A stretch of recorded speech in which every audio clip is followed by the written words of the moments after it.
Hello बच्चों, आज हम लोग पढ़ेंगे greatest integer function.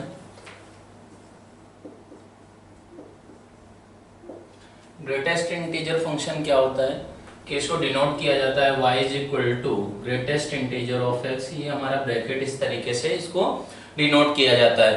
y is equal to greatest integer of x का क्या मतलब होता है वो हम लोग समझेंगे। यहाँ से जो आउटपुट निकल कर आएगा वो इंटीजर निकल कर आएगा। और हम लोग अगर बात करें ग्रेटेस्ट इंटीजर ऑफ फंक्शन, तो वो इंटीजर जो कि इस value real value of x के बराबर होता है या फिर उससे जस्ट छोटा होता है, उसको हम लोग क्या बोलते हैं, ग्रेटेस्ट इंटीजर फंक्शन बोला जाता है। तो ग्रेटेस्ट इंटीजर फंक्शन का हमारा सिंबल हो गया, इसको डिनोट कैसे किया जाता है। और इसकी अगर बात करें तो हम लोगों ने देखा इसकी डेफिनेशन क्या है कि वो इंटीजर जो कि x के बराबर है या फिर उससे जस्ट छोटा है। तो हम लोग क्या कर सकते हैं कि ग्रेटेस्ट इंटीजर ऑफ 2 कितना होगा, 2 के बराबर हो जाएगा। ग्रेटेस्ट इंटीजर ऑफ 2.3 क्या होगा, 2 के बराबर हो जाएगा। ग्रेटेस्ट इंटीजर ऑफ 1.1 कितना होगा, 1 के बराबर होगा। ग्रेटेस्ट इंटीजर ऑफ 0.9 कितना होगा, 0 के बराबर होगा। तो ये हम लोग देख सकते हैं ग्रेटेस्ट इंटीजर ऑफ x का मीनिंग हमको समझ में आ रहा है। ऐसे ही अगर बात करें कि हमारा ग्रेटेस्ट इंटीजर ऑफ -1.1 कितना होगा, तो ये हमारा -2 के बराबर होगा। क्यों? क्योंकि हम लोगों ने देखा ग्रेटेस्ट इंटीजर फंक्शन क्या था, वो फंक्शन था जो कि हमारा किसके बराबर था, वो इंटीजर के बराबर था जो कि उस वैल्यू के बराबर है या फिर उससे जस्ट छोटा है। ऐसे ही अगर बात करें कि पाई का ग्रेटेस्ट इंटीजर, तो हमारा वो कितना होगा, 3 के बराबर होगा। माइनस पाई का अगर बात करें तो माइनस पाई का जो वैल्यू होगा वो कितना होगा, -3.14। उससे वो इंटीजर तो है नहीं, तो फिर उससे जस्ट छोटा इंटीजर हमारा क्या होगा, -4 के बराबर होगा। अब तो हम लोग ये देख सकते हैं कि y इज इक्वल टू अगर ग्रेटेस्ट इंटीजर ऑफ x लिखा गया तो y की वैल्यू क्या ही निकल कर आएगी, इंटीग्रल वैल्यूज निकल कर आएंगी। अब इसका अगर हम लोग ग्राफ का बात करें तो हम लोग बोल सकते हैं, देख सकते हैं कि y is equal to greatest integer of x है। तो हम लोग ऐसा सोच सकते हैं कि फॉर x अगर x 0 है तो फिर हमारा y का वैल्यू 0 आएगा, 0.1 के लिए भी 0 आएगा, 0.2 के लिए भी 0 आएगा, और 1 से जस्ट छोटा नंबर भी होगा उसके लिए ग्रेटेस्ट इंटीजर ऑफ x कितना होगा, हमारा किसके बराबर होगा, 0 के बराबर होगा। तो हम लोग बोल सकते हैं y इज इक्वल टू, अगर टेबल बनाया जाए तो y इज इक्वल टू 0 किस इंटरवल के लिए, x लेस देन 1 और equal to x less than 1 and greater than और इज इक्वल टू 0 के लिए y का वैल्यू 0 आ रहा है।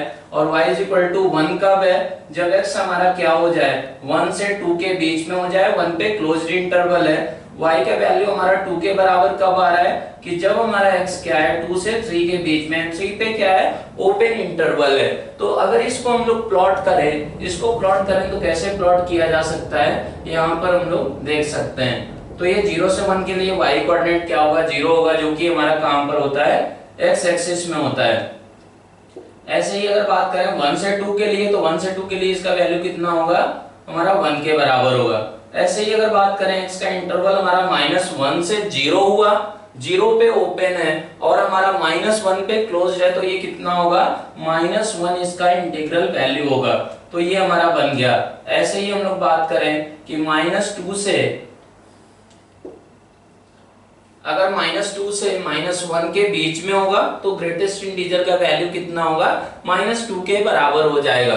तो हम लोग इसको एक सिस्टमेटिकली अगर ड्रॉ किया जाए तो ये हमारा स्टेप 1 यूनिट शिफ्ट होता चला जा रहा है।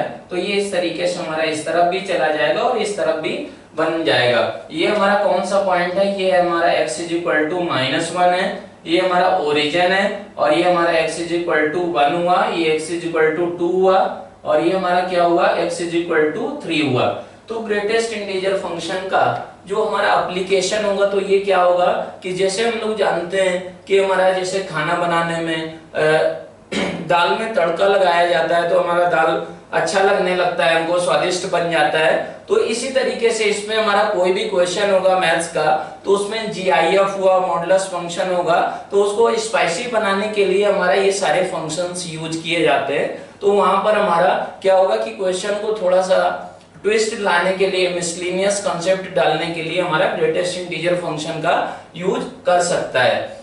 अब हम लोग बात करें ग्रेटेस्ट इंटीजर फंक्शन का। हम लोगों ने ग्राफ देख लिया, इसकी वैल्यूज कैसे आती हैं, तो इसकी हमारी कुछ प्रॉपर्टीज होंगी, लेकिन उससे पहले हम लोग देख लेते हैं कि ग्रेटेस्ट इंटीजर जो x है तो वो हमारा किसके बराबर होगा। उसमें एक हमारा आता है दूसरा फंक्शन भी होता है हमारा, क्या होता है कि fractional part of x means अगर कोई भी x एक रियल नंबर है, x अगर कोई रियल नंबर है तो उसको हम लोग दो पार्ट में ब्रेक करते हैं। दो पार्ट में कैसे ब्रेक किया जाता है कि ग्रेटेस्ट x कोई भी वैल्यू है तो x is equal to greatest integer of x plus fractional part of x। Fractional part of x हमारा इसको बोला जाता है, इस फंक्शन को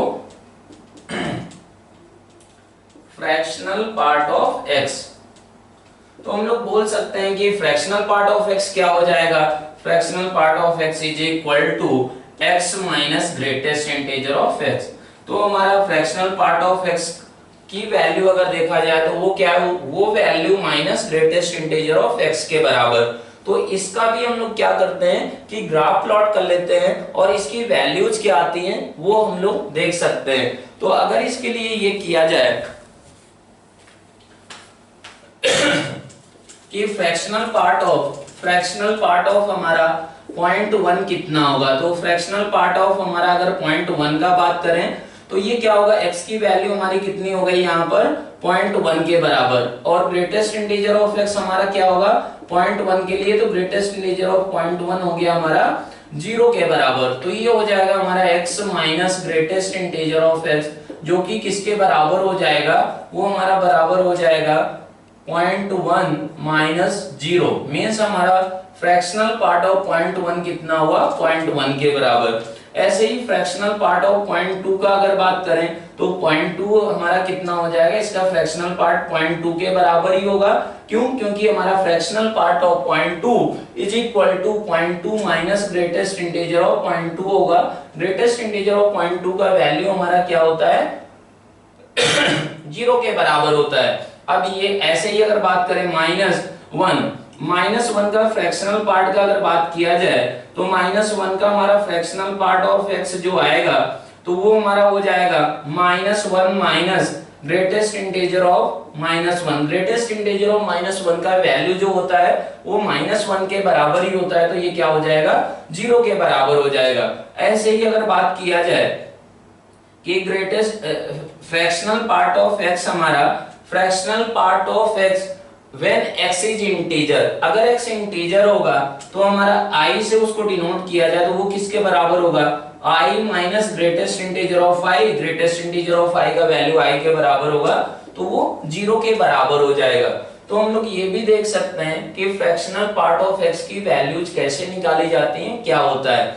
अब इसमें अगर बात करें कि फ्रैक्शनल पार्ट ऑफ हमारा -1.1 इसका वैल्यू अगर निकाला जाए तो वो किसके बराबर होगा -1.1 माइनस ग्रेटेस्ट इंटीजर ऑफ -1.1 के बराबर, जो कि ये किसके बराबर होता है, ये हमारा होता है -2 के बराबर। तो -2 और ये माइनस मिलकर प्लस बन जाएगा, उसमें माइनस किया जाए तो वो कितना आ गया 0.9 के बराबर। तो बेसिकली अब हम लोग क्या करते हैं कि हमारा फ्रैक्शनल पार्ट ऑफ x का ग्राफ बना लेते हैं, फिर इन दोनों फंक्शंस की प्रॉपर्टीज हम लोग डिस्कस करते हैं।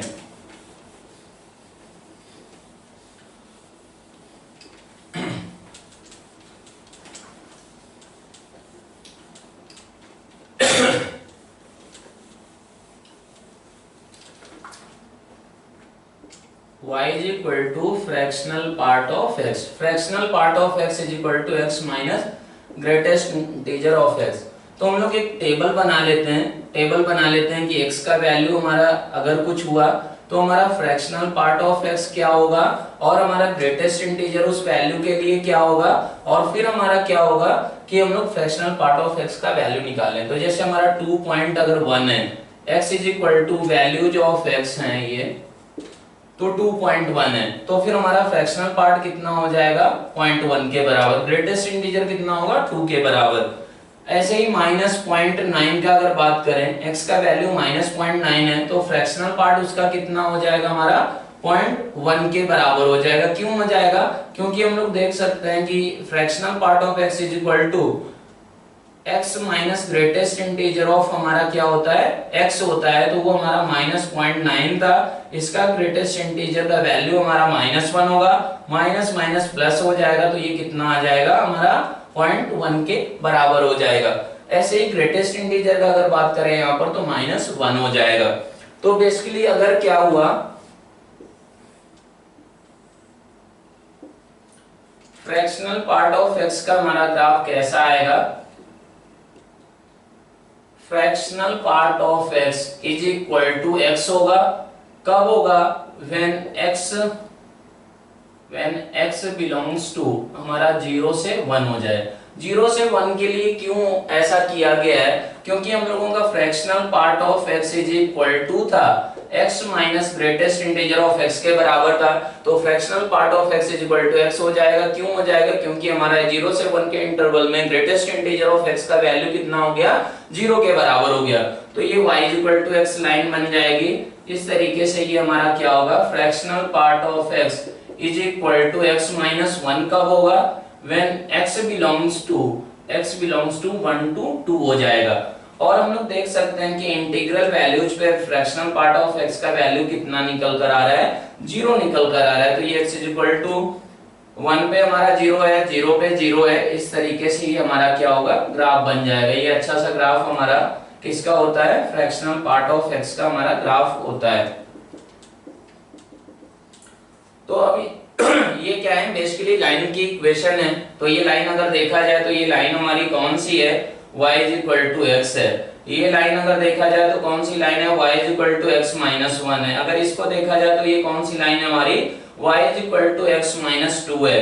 तो हम लोग बोल सकते हैं कि ये हमारा इस तरीके से ये पैटर्न बन रहा है, और ये हमारा कैसा फंक्शन है, पीरियोडिक फंक्शन है। पीरियोडिक फंक्शन हम लोग फंक्शन में पढ़ेंगे कि पीरियोडिक फंक्शन किसको बोला जाता है। हम लोग जानते हैं कि ट्रिग्नोमेट्रिक फंक्शन हमारे पीरियोडिक फंक्शन होते हैं, साइन फंक्शन हमारा क्या होता है, साइन x 2 पाई पीरियड होता है, tan x फंक्शन हमारा क्या होता है, पीरियोडिक विद पाई पीरियड होता है। तो पीरियोडिक फंक्शन क्या होता है कि उनमें हमारा एक पैटर्न मिलता है, अगर उसका ग्राफ देखा जाए तो वो कुछ इंटरवल के बाद वही सेम पैटर्न हमारा रिपीट होता है। तो यहाँ पर वो जो इसका पीरियड है वो कितना है, 1 के बराबर है, 1 के बाद ये क्या हो रहा है, पैटर्न हमारा रिपीट हो रहा है।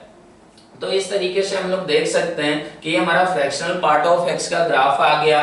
अब हमारी अगर इसकी वैल्यूज का बात करें तो वैल्यूज हमारी फ्रैक्शनल पार्ट ऑफ x की क्या होंगी, प्रॉपर्टीज अगर हम लोग देखें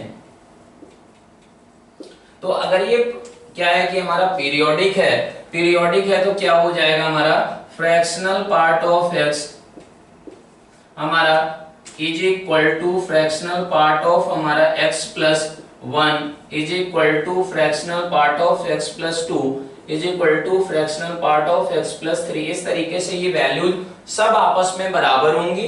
क्यों बराबर होंगी, क्योंकि हमारा 1 के बाद ये क्या हो रहा है, पैटर्न हमारा रिपीट हो रहा है। तो जैसे अगर बात करें यहाँ पर 0.1 पे वैल्यू हमारी 0.1 होगी, 1.1 पे सेम 0.1 ही वैल्यू होगी, 2.1 पे हमारी 0.1 होगी फ्रैक्शनल पार्ट ऑफ x की वैल्यू।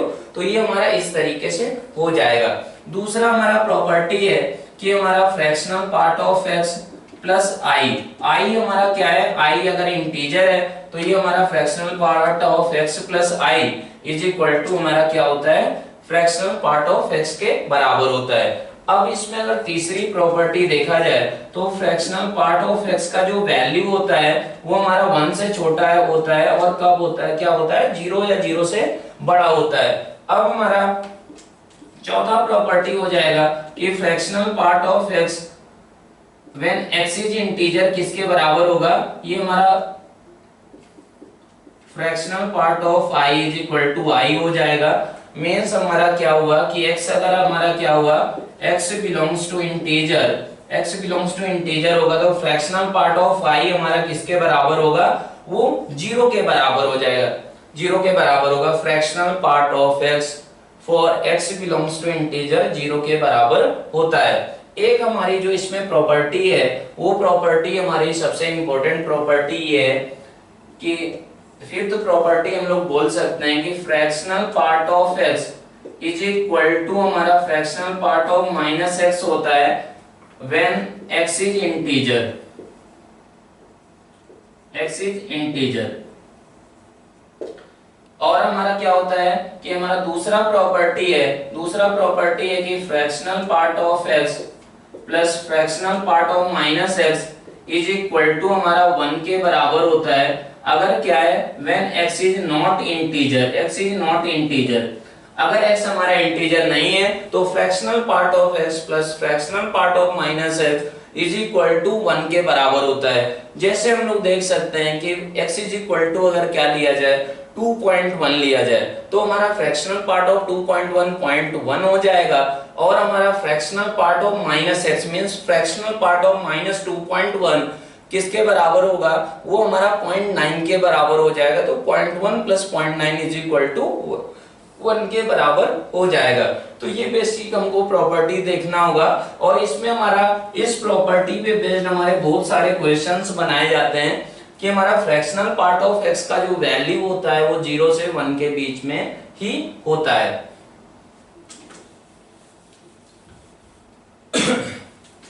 अब हम लोग क्या करेंगे, अब हम लोग पढ़ेंगे properties of greatest integer function.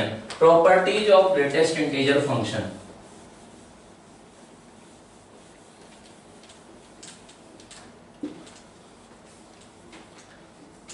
Properties of GIF।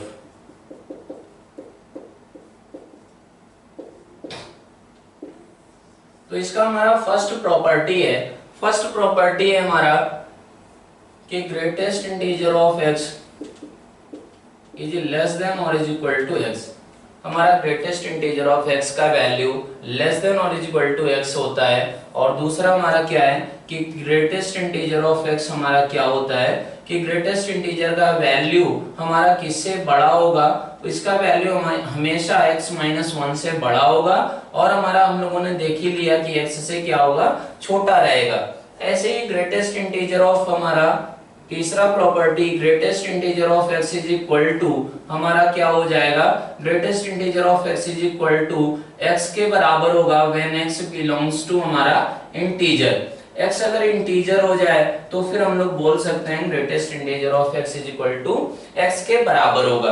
अब यही अगर बात किया जाए कि अगर बोल दिया गया greatest integer of x greater than और is equal to n where n belongs to integer. अगर ग्रेटेस्ट इंटीजर ऑफ x बोला गया ग्रेटर देन और इक्वल टू n है तो इसका मतलब क्या हुआ कि जो x की रेंज होगी वो x की रेंज क्या हो जाएगी, इसका मीनिंग हुआ कि हमारा x को क्या होना पड़ेगा, x ग्रेटर देन और इक्वल टू n होना पड़ेगा अगर n क्या है हमारा इंटीजर है तो। अब इसमें हमारा अगर फिफ्थ प्रॉपर्टी का बात करें तो greatest integer of x greater then n अगर बोल दिया गया और वेयर n इज इंटीजर तो हम लोग बोल सकते हैं ग्रेटेस्ट इंटीजर ऑफ x क्या होता है, वो इंटीजर होता है, वो इंटीग्रल वैल्यू भी क्या होनी चाहिए, n से बड़ी होनी चाहिए। मींस हमारा ये x का वैल्यू जो आएगा वो क्या आएगा, x हमारा ग्रेटर देन और इक्वल टू क्या हो जाएगा, n+1 हो जाएगा। ऐसे ही अगर बात करें कि हमारा एक सिक्स्थ प्रॉपर्टी होता है greatest integer of x plus greatest integer of minus x is equal to 0 होगा व्हेन x इज इंटीजर। ये हमारी जो भी प्रॉपर्टीज हैं ये बहुत ही इंपॉर्टेंट प्रॉपर्टीज हैं। मैथ्स में क्या होता है कि हमको जो भी थ्योरी पार्ट होता है, जो भी प्रॉपर्टीज होती है, लेकिन वो हम लोग प्रॉपर्टीज तो सबको समझ में आ जाती हैं, लेकिन उन प्रॉपर्टीज का एप्लीकेशन क्या है, वो एप्लीकेशन हम लोगों को समझना होता है। एप्लीकेशन समझना होता है तो फिर हम लोग एप्लीकेशन पार्ट ही सीखना हमारा मेन टारगेट होता है मैथ्स में। अगर एप्लीकेशन आ गया तो फिर हम लोगों का मैथ्स आसान हो जाता है। तो ये प्रॉपर्टीज भले ही हमारी सिंपल प्रॉपर्टीज हैं, हर बच्चे को आती हैं, लेकिन उनको क्वेश्चन में कैसे अप्लाई करते हैं वो हमारा मेन टारगेट होता है। तो हमारा greatest integer of x plus greatest integer of minus x is equal to -1 के बराबर होगा if when x is not integer. x अगर इंटीजर नहीं होगा तो हम लोग इनकी प्रॉपर्टीज को देखेंगे कि इनको प्रूव कैसे किया जाता है। बहुत ही आसान है। जो हमारा ग्रेटेस्ट इंटीजर फंक्शन है उसका जो डेफिनेशन था वहीं से इनको प्रूव किया जा सकता है बहुत ही आसानी से। तो greatest integer of x plus greatest integer of x is equal to -1 के बराबर होता है व्हेन x इज हमारा नॉट इंटीजर। x अगर इंटीजर नहीं है तो इसका वैल्यू किसके बराबर होगा, -1 के बराबर होता है। Greatest integer of x plus greatest integer of -x is equal to -1 के बराबर। अब इसमें अगर सेवेंथ प्रॉपर्टी देखा जाए, इनकी प्रॉपर्टीज के प्रूफ हम लोग देखेंगे। पहले सारी प्रॉपर्टीज क्या होती हैं वो देखते हैं। तो greatest integer of x plus greatest integer of x plus half is equal to हमारा ग्रेटेस्ट इंटीजर ऑफ 2x के बराबर होता है। और ये हमारा प्रॉपर्टी किसके लिए होता है, ये हमारा कोई भी x, ये प्रॉपर्टी वैलिड है। x हमारा कोई भी रियल नंबर के लिए ये हमारी प्रॉपर्टी वैलिड होती है। ऐसे ही हमारी क्या प्रॉपर्टी होती है, greatest integer of x plus greatest integer of x plus 1/3 plus greatest integer of x plus 2/3, ये हमारी किसके बराबर होता है, ग्रेटेस्ट इंटीजर ऑफ 3x के बराबर। ये भी किसी भी रियल वैल्यूज ऑफ x के लिए होता है। इनके प्रूफ कैसे आते हैं वो हम लोग देखेंगे। अगला हमारा प्रॉपर्टी है कि हमारा इसको जनरलाइज्ड भी रिजल्ट को किया जा सकता है कि greatest integer of x plus greatest integer of हमारा 1/n plus greatest integer of x plus 2/n से लगाकर greatest integer of x plus n-1/n is equal to greatest integer of nx के बराबर होता है। ये हमारा ये प्रॉपर्टी, ये सारी की सारी प्रॉपर्टीज एक ही कंसेप्ट पे बेस्ड हैं। इनका प्रूफ हम लोगों को अभी हम लोग देखेंगे, इनका प्रूफ देखा जाएगा। इसी तरीके से ग्रेटेस्ट इंटीजर ऑफ x की एक दो प्रॉपर्टीज और है हमारी, वो प्रॉपर्टीज हम लोग लिख लेते हैं, फिर उन पे डिस्कशन करते हैं। तो और एक हमारी प्रॉपर्टी है कि greatest integer of x upon n is equal to greatest integer of हमारा, इसको बड़ा लिख देते हैं, greatest integer of x upon m is equal to greatest integer of x upon m के बराबर होता है when where m is any positive integer. Any positive अगर इंटीजर है तो फिर हमारा ये भी रिजल्ट निकल कर आता है। इसका भी प्रूफ हम लोगों को देखना है। ये सारी प्रॉपर्टीज के प्रूफ हम लोग देखेंगे।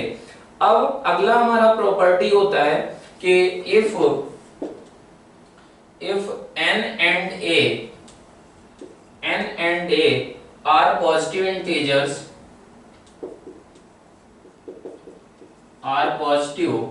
integers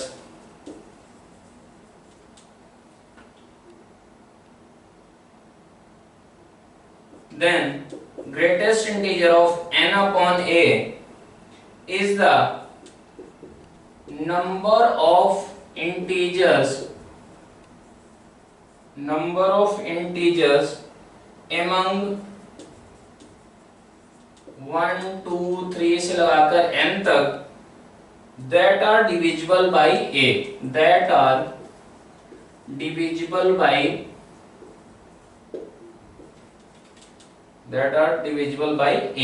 और इसी प्रॉपर्टीज पे बेस्ड हम लोग अब क्वेश्चन करेंगे। तो अब पहले हम लोग क्या करते हैं कि इनके प्रूफ वगैरह देखते हैं। इन प्रॉपर्टीज के एक एक करके हम लोग प्रूफ देखेंगे और फिर इन्हीं पे बेस्ड हमारे कैसे अच्छे अच्छे क्वेश्चंस बनेंगे जेईई एडवांस के लिए, वो हम लोग करेंगे।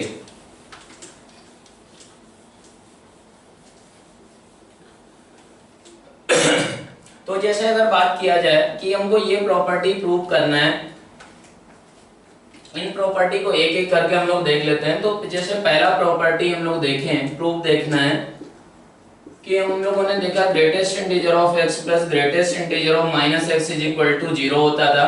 किसके लिए 0 होता था, if x belongs to integer. अगर x हमारा इंटीजर था तो हमारा क्या था कि ये 0 के बराबर होता है। तो बिल्कुल हम लोग बोल सकते हैं, क्यों बोल सकते हैं, अगर x इंटीजर है तो हमारा क्या होगा, greatest integer of i plus greatest integer of -i is equal to हमारा ये ग्रेटेस्ट इंटीजर ऑफ i के बराबर हो गया, ग्रेटेस्ट इंटीजर ऑफ -i के बराबर हो गया, तो ये 0 के बराबर आ गया। तो ये हम लोग प्रॉपर्टी देख सकते हैं। अब when x is not equal to, x does not belongs to integer, अगर x हमारा इंटीजर नहीं है तो हम लोग क्या बोलते हैं कि हमारा क्या होता है कि greatest integer of x plus greatest integer of minus x is equal to -1 के बराबर होता है। तो बेसिकली ये सारी प्रॉपर्टीज को प्रूव करने के लिए हम लोगों को एक छोटा सा कंसेप्ट जो कि बेसिक है, बिल्कुल हम लोगों ने पढ़ा था जो डेफिनेशन में, कि x इज इक्वल टू क्या लिखा जाता है, x को किसी भी रियल नंबर को x is equal to greatest integer of x plus हमारा फ्रैक्शनल पार्ट ऑफ x लिखा जाता है। अब हम लोग क्या करेंगे, ग्रेटेस्ट इंटीजर ऑफ x को i से डिनोट कर दिया जाए और फ्रैक्शनल पार्ट ऑफ x को क्या ले लिया जाए, फ्रैक्शनल पार्ट ऑफ x को ले लिया जाए स्मॉल f से। हम लोग जनरली इसको डिनोट करते हैं। तो ये हमारा i हो गया, ये i प्लस f आ गया, तो x is equal to i plus f मान लिया जाए। तो ये हमको प्रॉपर्टी प्रूव करना है कि when x is not integer, greatest integer of x plus greatest integer of minus x is equal to हमारा -1 के बराबर होगा। तो अब हम लोग इसमें क्या करें कि x की जगह पर i प्लस f रख दें, तो ये हमारा इक्वेशन बन जाएगी i प्लस f प्लस हमारा -i माइनस f। तो अब हम लोग देखेंगे greatest integer of i plus f किसके बराबर होगा, i के बराबर ही हो जाएगा। तो i प्लस ये हमारा क्या होगा कि हम लोग देख सकते हैं ग्रेटेस्ट इंटीजर ऑफ हमारा एक ये भी प्रॉपर्टी होता है कि greatest integer of m plus n is equal to greatest integer of m plus greatest integer of n। अगर हमारा क्या है कि हमारा ये m और n क्या है, m, n belongs to integer. अगर ये इंटीजर है तो इनको अलग भी किया जा सकता है और इसको ऐसे भी लिख सकते हैं। और ग्रेटेस्ट इंटीजर ऑफ m अगर इंटीजर है तो इसको क्या भी लिखा जा सकता है, तुरंत m प्लस n के बराबर लिखा जा सकता है। तो हम लोग क्या कर सकते हैं, greatest integer of x plus i, greatest integer of x plus हमारा एक कोई इंटीजर है, इंटीजर, तो वो किसके बराबर होता है, greatest integer of x plus that integer. तो ये हमारा क्या होता है कि ये प्रॉपर्टी हम लोग यहाँ पर लगा सकते हैं। तो ये -i को बाहर किया जा सकता है, तो ये हमारा क्या हो जाएगा, -i minus fractional part of x का ग्रेटेस्ट इंटीजर। तो ये अगर ऐसा बन गया तो i कट जाएगा, तो ये हमारा बन गया expression greatest integer of -f। अब x हमारा क्या था, x इंटीजर नहीं था, तो फ्रैक्शनल पार्ट ऑफ x हमारा 0 नहीं होगा, means f is non zero. अगर f नॉन जीरो है, उसका वैल्यू 0 से 1 के बीच में है, तो -f हमारा क्या होगा, -1 से 0 के बीच में होगा, जिसका वैल्यू हमारा ग्रेटेस्ट इंटीजर का क्या होता है, -1 के बराबर होता है। तो इस तरीके से हम लोगों ने क्या किया, बेसिक जो डेफिनेशन थी उसको यूज करते हुए हम लोगों ने इन दोनों प्रॉपर्टीज का प्रूफ देख लिया है। अब हम लोग आगे बढ़ते हैं कि 7th नंबर प्रॉपर्टी का कैसे प्रूफ किया जाएगा, उसका प्रूफ हम लोगों को देखना है।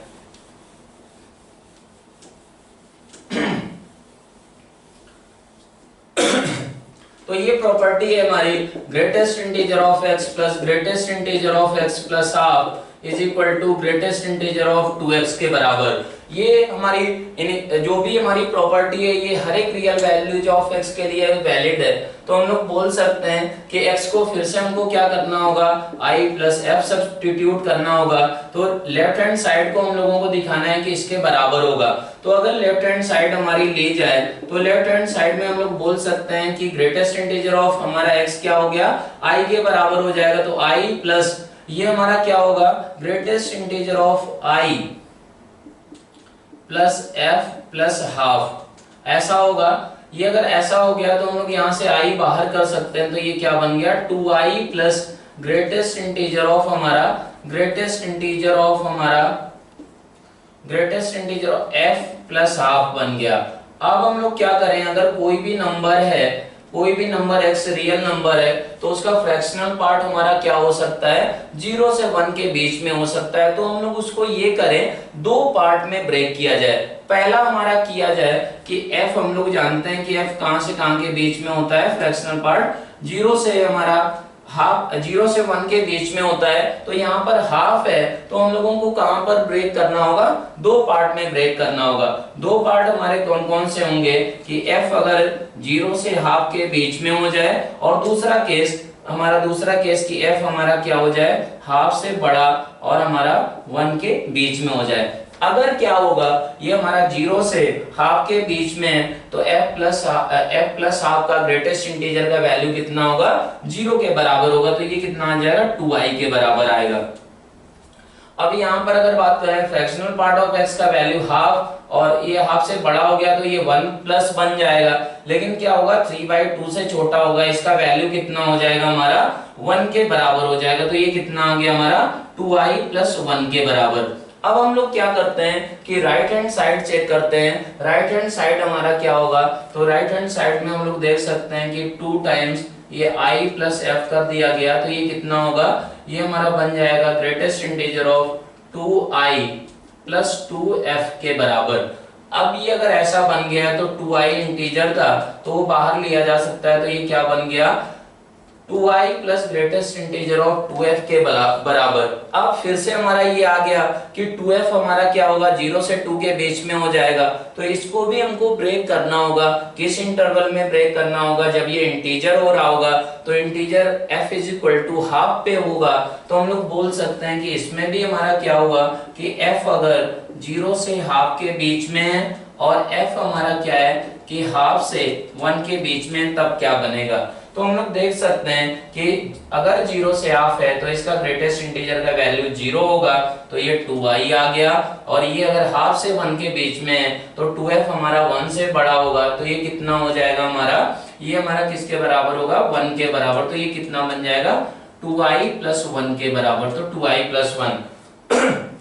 अब हम लोग देख सकते हैं कि कोई भी रियल वैल्यू ऑफ x, अगर x हमारा क्या था कि हमारा ऐसा था कि इसका फ्रैक्शनल पार्ट 0 से हाफ के बीच में हो, तो लेफ्ट हैंड साइड हमारा 2i निकल कर आया है, और यहाँ से भी हमारा राइट हैंड साइड क्या निकल कर आया है 2i के बराबर आया है। इसी तरीके से हमारा ये क्या है कि अगर x कोई भी रियल वैल्यू, अगर वो हमारा उसका फ्रैक्शनल पार्ट हाफ से 1 के बीच में है, तो हम लोग बोल सकते हैं कि 2i प्लस 1 आया है left hand side, and right hand side क्या है हमारा 2i प्लस 1 निकल कर आया है। इसी तरीके से हम लोग क्या कर सकते हैं, एर्थ रिजल्ट को हम लोग वेरीफाई करते हैं। तो एर्थ रिजल्ट को हम लोग देखते हैं।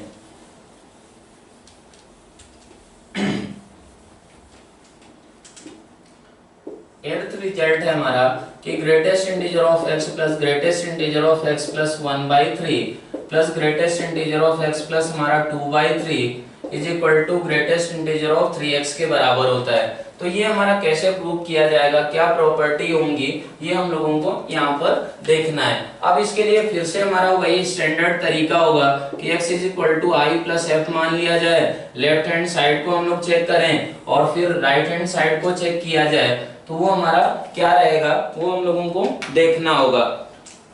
तो अगर लेफ्ट हैंड साइड का बात करें तो लेफ्ट हैंड साइड में अगर ये रख दिया जाए x is equal to i plus f, तो ये कितना होगा हमारा, ये बन जाएगा i प्लस, ये हमारा सेकेंड टर्म बनेगा i plus greatest integer of f plus 1/3 plus ये हमारा थर्ड टर्म क्या बनेगा, ये i प्लस हमारा greatest integer of f plus हमारा क्या बनेगा 2/3 के बराबर। अब हम लोगों का फिर से यहाँ पर कंफ्यूजन आ रहा है, क्या कंफ्यूजन आ रहा है कि ये तो हो गया हमारा 3i plus greatest integer of f plus 1/3 where f is fractional part of x। तो हम लोगों का यहाँ पर अगर बात करें तो ये वैल्यू हमारी कब चेंज हो रही होगी, ये वैल्यू चेंज हो रही होगी जब f का वैल्यू 2/3 बन जाए और ये हमारा क्या बन जाए 1 बन जाए। ये वैल्यू हमारी कब चेंज हो रही होगी, जब हमारा f क्या हो जाए 1/3 के बराबर हो जाए। तो हम लोगों को इसको 3 पार्ट में ब्रेक करना होगा। पहला केस हमारा केस 1 कि हमारा क्या हो जाए कि f हमारा f क्या रहे, f हमारा 0 से 1/3 के बीच में, अगर 0 से 1/3 के बीच में होगा तो क्या हम लोग बोल सकते हैं कि हमारा 0 से 1/3 के बीच में है, तो ये हमारा क्या हो जाएगा 1/3 से 2/3 के बीच में, तो इसका ग्रेटेस्ट इंटीजर का वैल्यू 0 होगा, और इसका क्या होगा ये हमारा 2/3 से 1 के बीच में हो जाएगा। मीन्स हमारा व्हेन x हमारा क्या है कि जिसका फ्रैक्शनल पार्ट 0 से 1/3 के बीच में है, तो फिर हमारा 3i आ गया, अब अगर फ्रैक्शनल पार्ट हमारा क्या हो जाए, केस 2 हमारा कि 1/3 से 2/3 के बीच में हो जाए, तो हम लोग क्या कर सकते हैं कि हमारा 1/3 से 2/3 के बीच में होगा, तो ये हमारा 3i प्लस इसका वैल्यू कितना होगा, इसका वैल्यू होगा हमारा 1/3 से, और 2/3 से छोटा है तो 2/3 इसमें कर दिया जाए तो 1 होगा, तो 1 से ये छोटा नंबर है, तो बेसिकली हमारा इसका ग्रेटेस्ट इंटीजर का वैल्यू कितना होगा, 0 हो जाएगा, और दूसरे वाले का इसी तरीके से क्या हो जाएगा, 1 के बराबर हो जाएगा। तो हम लोगों का ये क्या निकल कर आ गया, 3i + 1 के बराबर। ऐसे ही f का हमारा तीसरा जो इंटरवल होगा तो हमारा वो क्या हो गया, 2/3 से 1 के बीच में। क्यों, क्योंकि हमारा क्या है कि 2/3 से अगर बड़ा लिया जाएगा तो ये इंटीग्रल का वैल्यू इसका 1 होना स्टार्ट हो जाएगा। तो अब ये क्या बन जाएगा, 3i प्लस हमारा इसका वैल्यू क्या होगा, इसका वैल्यू हमारा हो जाएगा 1 कंट्रीब्यूट करेगा, इसका भी 1 करेगा, तो ये हमारा 3i + 2 आ गया है।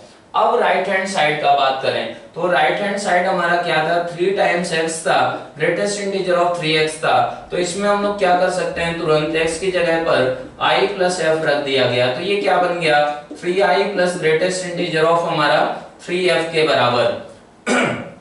अब इसमें फिर से वही केस हो गया कि फ्रैक्शनल पार्ट ऑफ x अगर क्या हो जाए, फ्रैक्शनल पार्ट ऑफ x हमारा, जैसे हम लोग ये जानते हैं यहाँ पर कैसे ही हम लोग सोचेंगे कि 3f है, f का वैल्यू 0 से 1 के बीच में होता है, तो 3f का वैल्यू हमारा क्या होगा, 3f का वैल्यू हमारा हो जाएगा हमारा 0 से 3 के बीच में। तो अब यहाँ पर क्या किया गया है, ये ग्रेटेस्ट इंटीजर लिया गया है, ग्रेटेस्ट इंटीजर लिया गया है, तो इसका मतलब ग्रेटेस्ट इंटीजर का डेफिनेशन हमारा क्या था कि 0 से 1 के बीच में 0 आता था, फिर हमारा क्या था कि 1 से 2 के लिए 1 आता था, 2 से 3 के लिए हमारा 2 आता था, उस चीज को हम लोगों को यूज करना होगा। तो अब हमारा इसमें भी केस बना लिया जाए, केस 1 की f हमारा क्या है, 0 से हमारा 1/3 के बीच में, केस 2 हो गया f हमारा 1/3 से हमारा क्या है, 2/3 के बीच में, ऐसे ही हमारा 2/3 से किसके बीच में, 1 के बीच में। तो ये हमारा तीनों केसेस के लिए अगर रिजल्ट्स देखे जाएं तो अगर f हमारा 0 से 1/3 के बीच में होगा तो 3f 0 से 1 के बीच में हो जाएगा, जिसका ग्रेटेस्ट इंटीजर क्या होगा, 0 के बराबर होगा, मींस 3i आ गया। अब इसमें अगर बात करें 1/3 से 2/3 हो गया तो 3f का जो वैल्यू होगा हमारा, 3f का वैल्यू हमारा 1 से 2 के बीच में होगा, जिसका ग्रेटेस्ट इंटीजर लिया जाएगा तो वो कितना होगा, 1 के बराबर होगा। इसी तरीके से हमारा f अगर 2/3 से 1 के बीच में है तो हमारा 3f का वैल्यू 2 to 3 हो जाएगा, means greatest integer of 3f किसके बराबर होगा, हमारा इसका 2 के बराबर होगा, मींस आ गया ये हमारा 3i + 2। तो हम लोग देख सकते हैं कि लेफ्ट हैंड साइड और राइट हैंड साइड x हमारा कोई भी रियल नंबर लिया जाए, वो रियल नंबर जिसका फ्रैक्शनल पार्ट ऑफ x 0 से 1/3 के बीच में होगा तो भी ये रिजल्ट बराबर हो रहा है हमारा। अगर 1/3 से 2/3 होगा तो भी ये बराबर हो रहा है। और तीसरा रिजल्ट हमारा क्या है कि f हमारा फ्रैक्शनल पार्ट हमारा 2/3 से 1 के बीच में, तो इस तरीके से हम लोग इस रिजल्ट को भी देख सकते हैं। बेसिकली हम लोगों ने क्या किया, कोई भी अगर रियल नंबर है उसका फ्रैक्शनल पार्ट, कोई भी रियल नंबर हो उसका फ्रैक्शनल पार्ट हमारा क्या होता है, 0 से 1 के बीच में होता है। तो 0 से 1 को हम लोगों ने इस सिचुएशन में क्या किया है, 3 इंटरवल में ब्रेक किया है, तो बेसिकली सारे हमारे रियल नंबर इसमें कवर हो चुके हैं। अब ये 9th रिजल्ट भी हमारा इसका जनरलाइज्ड रिजल्ट है 7th एंड 8th का, तो उसमें हमको क्या करना होगा, फ्रैक्शनल उसको प्रूव करने के लिए फ्रैक्शनल पार्ट ऑफ x हमारा 0 से 1 के बीच में होता है, तो उसको हमको कैसे ब्रेक करना पड़ेगा, 0 से 1/n, फिर क्या करना होगा 1/n से 2/n, 2/n से 3/n, इस तरीके से हम लोगों को वहां पर ये रिजल्ट भी प्रूव किया जा सकता है।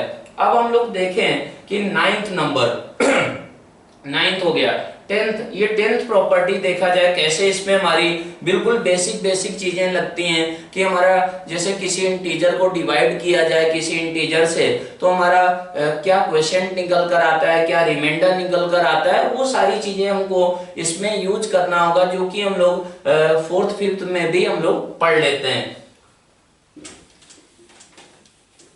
तो प्रॉपर्टी नंबर हमारी 10,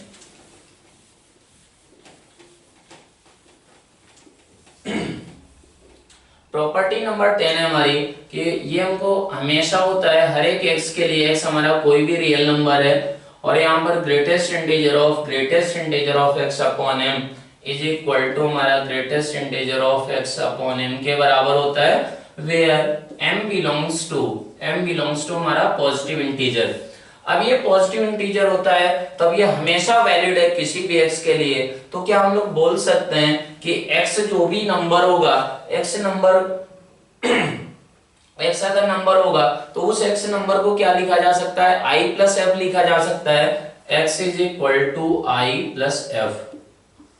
अब क्या किया जाए कि अगर हम लोग ऐसा करें कि i जो है, i को हम लोग क्या करें, m से डिवाइड करें, m पॉजिटिव इंटीजर है तो हम लोग ऐसा करें कि i को m से डिवाइड किया गया तो हमारा मान लिया कि हमारा क्या हुआ, क्वेश्चन कुछ हमारा निकल कर आया, कुछ मान लिया गया q निकल कर आया तो ये और रिमाइंडर हमारा r आया। तो हम लोग बोल सकते हैं कि अगर क्या हुआ, i को m से डिवाइड किया, क्वेश्चन हमारा q आया, रिमाइंडर r आया, तो i is equal to m into q plus r लिखा जा सकता है, वेयर r का वैल्यू हमारा क्या होगा, r इज इक्वल टू होगा हमारा, r 0 हो सकता है, 1 हो सकता है, 2 हो सकता है, 3 हो सकता है, ये हमारा m-1 तक में से कोई भी वैल्यू हमारी अटेन कर सकता है। अब इसमें हम लोग क्या करें कि इसमें ये चीज रख दिया जाए, लेफ्ट हैंड साइड को हम लोग देखते हैं तो लेफ्ट हैंड साइड हमारा क्या बना,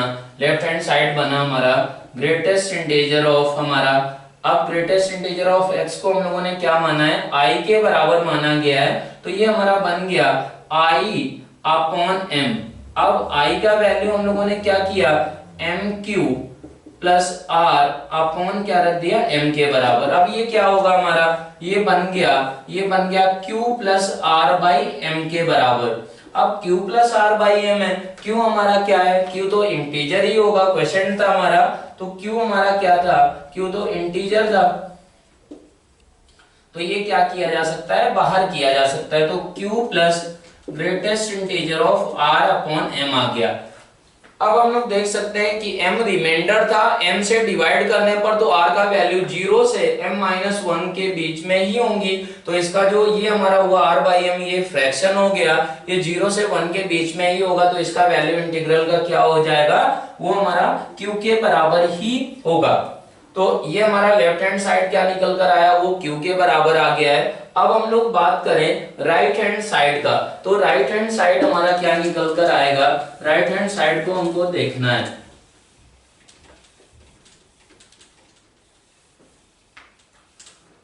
तो राइट हैंड साइड का अगर बात करें तो राइट हैंड साइड आया हमारा greatest integer of x upon m।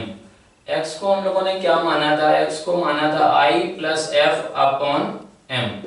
अब ये हमारा i को क्या लिखा जा सकता है, i को लिखा जा सकता है m into q plus r plus f upon m, ऐसा लिखा जा सकता है। तो ये हमारा क्या बन गया, q plus r plus f upon m, ऐसा बन गया। अब ये q इंटीजर है तो इसको बाहर किया जा सकता है, अगर बाहर कर लिया तो ये greatest integer of r plus f by m हो गया। अब इस टर्म को ऑब्जर्व करना है, r का वैल्यू क्या था, 0 से m-1 तक ही था, तो हम लोग बोल सकते हैं कि f हमारा क्या होता है, फ्रैक्शनल पार्ट ऑफ x, वो 0 से 1 होता है, 1 पे क्लोज्ड नहीं होता है, मतलब कभी भी उसका वैल्यू 1 नहीं होगा, 1 से छोटा ही होगा और 0 या 0 से बड़ा ही होगा। तो अब हम लोग बात करें कि r का मैक्सिमम वैल्यू ही हमारा m-1 हो सकता है, उसमें f अगर किया जाए, f को ऐड करें और f का वैल्यू हमारा 1 से छोटा है, तो हम लोग बोल सकते हैं कि r प्लस f क्या होगा, हमेशा m से छोटा होगा, means r plus f by m हमारा 0 से 1 के बीच में नंबर बन गया। मतलब क्या हुआ कि इसका अगर ग्रेटेस्ट इंटीजर लिया जाए वो किसके बराबर हो जाएगा, वो हमारा 0 के बराबर होगा। तो हम लोग बोल सकते हैं कि राइट हैंड साइड भी हमारा क्या निकल कर आ चुका है, q के बराबर आ चुका है, और हमारा अगर लेफ्ट हैंड साइड देखा जाए वो भी q के बराबर आ गया था। तो इस तरीके से हम लोगों ने क्या किया, बेसिक चीजों को यूज करते हुए इस प्रॉपर्टी को यूज किया है। अब हम लोग देखते हैं क्वेश्चन 11th नंबर प्रॉपर्टी। और 11th नंबर प्रॉपर्टी का एप्लीकेशन क्या होता है, तो इस प्रॉपर्टी को हम लोग वेरीफाई करते हैं, कैसे प्रूव किया जाएगा और इसमें कैसे अच्छे अच्छे क्वेश्चंस हमारे बनते हैं, कैसे इस थ्योरी को, इस रिजल्ट को हम लोग यूज करते हैं। एक इंपॉर्टेंट रिजल्ट होता है, वो रिजल्ट अभी हम लोग आएंगे उस पे। If n and a are positive integer, अगर ये पॉजिटिव इंटीजर है तो greatest integer of n upon a is the number of integers among 1 to n that are divisible by a। मतलब क्या हुआ कि जैसे n का वैल्यू हमारा 13 ले लिया गया, अब n का वैल्यू अगर 13 है और क्या हुआ कि a का वैल्यू हम लोग ले लें 2 ले लें, तो हमारा ग्रेटेस्ट इंटीजर ऑफ 13 अपॉन 2 क्या दे रहा होगा, ये इस वैल्यू 6 के बराबर आ जाएगी। तो ये 6 हमारा क्या डिनोट करता है कि ये नंबर ऑफ नंबर्स फ्रॉम 1 2 3 से लगाकर 13 तक जो कि हमारे क्या है 2 से डिविजिबल है। तो हम लोग वो नंबर अगर काउंट करें तो वो 1 से लगाकर 1 2 3 से लगाकर 13 तक, इनमें से हमारे जो नंबर्स 2 से डिविजिबल हैं वो हमारे क्या है, वो है हमारे 2 4 6 8 10 12। मींस हमारे ये कितने नंबर आ गए, 6 नंबर आ गए।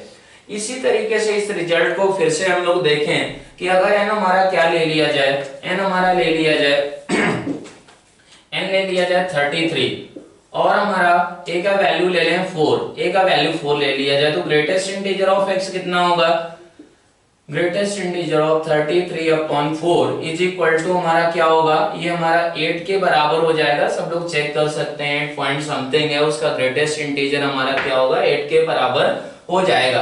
अब ये अगर 8 के बराबर है तो फिर हम लोगों का ये क्या इंडिकेट करता है कि ये 1 से लगाकर 33 में जो हमारे नंबर्स 4 से डिविजिबल होंगे उनका ये नंबर ऑफ नंबर से रिप्रेजेंट करता है। तो 33 तक हम लोग नंबर काउंट करें तो 4 8 12 16 20 24 हमारा और क्या होगा 6 8 16 20 ये हमारा 24 28 32, ये हमारे कितने नंबर्स आ गए 1 2 3 4 5 6 7 8। तो ये 8 नंबर्स हैं हमारे, 8 नंबर्स यहाँ से भी 8 आ रहा है। तो ये बात श्योर हो गए हम लोग कि n और a अगर क्या है कि इंटीजर्स हैं, तो greatest integer of n upon a is the number of integers among 1 to n that are divisible by a, ऐसा बोला जा सकता है। अब इसका हमारा एप्लीकेशन क्या है वो हम लोग देखते हैं। तो एक हम लोगों का रिजल्ट है कि n factorial where n is positive integer, n हमारा पॉजिटिव इंटीजर है, n नेचुरल नंबर है, तो in n factorial the exponent of any prime number हमारा का ही बात हो रहा है, any prime p is equal to in n factorial the exponent of any prime p is equal to हमारा n upon p, greatest integer किसके बराबर होता है, मान लेते हैं वो एक्सपोनेंट हमारा जो हाईएस्ट पावर आएगा, हाईएस्ट एक्सपोनेंट बोल सकते हैं, highest exponent of any prime p is equal to lambda, अगर उसको लेमडा माना जाए तो lambda is equal to greatest integer of n upon p plus greatest integer of n upon p square plus greatest integer of n upon p cube plus greatest integer of n upon p की power 4। ये हमारा ऐसे ही चला जाता है। तो हमारा अब ये हमारा कैसे एक्सपोनेंट हमारा निकलता है, कैसे ये वैल्यू हमारी उसका एक्सपोनेंट देता है, वो हम लोगों को यहाँ पर समझना है। तो पहले हम लोग एक बेसिक एग्जांपल लेते हैं कि अगर n क्या हो जाए हमारा, n हमारा 10 हो जाए, तो 10 फैक्टोरियल का हमारा मीनिंग क्या होगा, 10 फैक्टोरियल का हमको मीनिंग समझना है। तो 10 फैक्टोरियल हमारा होगा 10 फैक्टोरियल का मतलब ये होता है कि 1 से लगाकर हमारे 10 तक नंबर को मल्टीप्लाई करना, 1 2 3 4 5 6 7 8 9 10, ये 10 तक के नंबर्स को मल्टीप्लाई किया गया। अब ये मल्टीप्लाई किया गया तो इसमें प्राइम नंबर्स कौन कौन से हैं? प्राइम नंबर है हमारे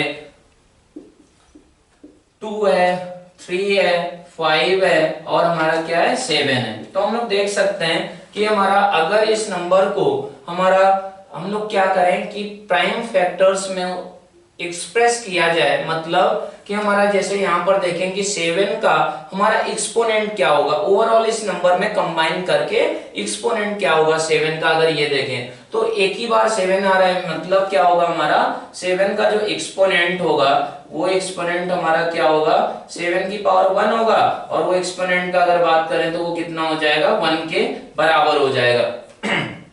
अब अगर 5 का बात करें तो 5 हमारा कहां पर आएगा, एक तो 5 यहां पर आएगा और एक अगर 10 को 2 into 5 किया जाए वहां पर आएगा, तो 5 का हमारा एक्सपोनेंट हमारा क्या निकल कर आया, वो हमारा 2 के बराबर आ गया। ऐसे ही अगर 3 का बात किया जाए तो 3 क्या आ रहा है, 3 यहाँ पर आ रहा है 2 into 3, यहाँ पर अगर इसके प्राइम फैक्टर्स किए जाएं यहाँ पर हमारा क्या हो रहा है 3 स्क्वायर आ रहा है, मींस ओवरऑल अगर बात करें तो ये 3 का एक्सपोनेंट कितना आएगा 4 के बराबर आ जाएगा। ऐसे ही अगर 2 का बात करें तो 2 यहां पर आएगा, यहां पर 2 स्क्वायर आएगा मींस 1 प्लस 2 और यहां पर एक आएगा तो ये हमारा 4 हो गया, और यहां पर क्या होगा 2 क्यूब मतलब 3 हुआ, और यहां पर क्या हुआ कि 1 आएगा तो 1 3 4 हो गया, 5 6 7 8 मींस हमारा यहां पर क्या होगा 10 फैक्टोरियल में 2 की पावर 8 आएगा। मींस अगर यहाँ पर हम लोग n = 10 रखें और p का वैल्यू 2 रखा जाए तो लेमडा का वैल्यू हमारा क्या निकल कर आएगा 8 के बराबर आएगा। ये किस लॉजिक से आता है ये अभी हम लोग करेंगे। तो अब इसमें देखा जाए कि अगर लेमडा का वैल्यू निकालना है तो ये हमारा 2 का एक्सपोनेंट निकालते हैं। 2 का एक्सपोनेंट तो ये हमारा क्या होगा 10/2 plus greatest integer of 10/2 square plus greatest integer of हमारा 10/2 cube plus greatest integer of हमारा 10/2 की पावर 4, ये ऐसा होता चला जाएगा। इसका वैल्यू कितना आ गया 5 आ गया, ये हमारा क्या हुआ 2 पॉइंट समथिंग तो ये हमारा 2 आ गया, और इसका वैल्यू कितना होगा 10/8 मतलब ग्रेटेस्ट इंटीजर उसका 1 हो जाएगा, और इसका वैल्यू कितना होगा, बाकी जो आगे के टर्म्स होंगे सब उनका कंट्रीब्यूशन हमारा 0 हो जाएगा। क्यों? क्योंकि वो नंबर सारे के सारे क्या होंगे हमारे 0 से 1 के बीच में बन जाएंगे। तो हम लोग देख सकते हैं ये 8 के बराबर आ गया। तो ये एक्सपोनेंट अगर हमको हाईएस्ट एक्सपोनेंट निकालना हो 2 का, अगर इसके n फैक्टोरियल के प्राइम फैक्टर्स किए जाएं तो वो हमारा इस फॉर्मूले से निकलकर आ जाते हैं। अब यहाँ पर अगर 3 का बात करें तो 3 का एक्सपोनेंट हमारा 4 आया था, तो हम लोग क्या करते हैं कि 10/3 का ग्रेटेस्ट इंटीजर 3 रहता और हमारा 10/9 होता तो उसका 1 रहता वैल्यू, बाकी की सब 0 होती, तो ये हमारा कितना हो जाता 3 + 1 मतलब 4 के बराबर होता। तो ये हमारा फॉर्मूला एक्सपोनेंट निकालने में यूज होता है। अब ये किस लॉजिक से आया है, इसके पहले जो हम लोगों ने प्रॉपर्टी पढ़ी कि हमारा n and a are positive integer, तो हमारा ग्रेटेस्ट इंटीजर ऑफ n/a क्या रिप्रेजेंट करता था, ये number of numbers from 1 to n which are divisible by a, ऐसा रिप्रेजेंट करता था। तो हम लोग इसमें क्या करें कि हम लोगों का जैसे ये n फैक्टोरियल है,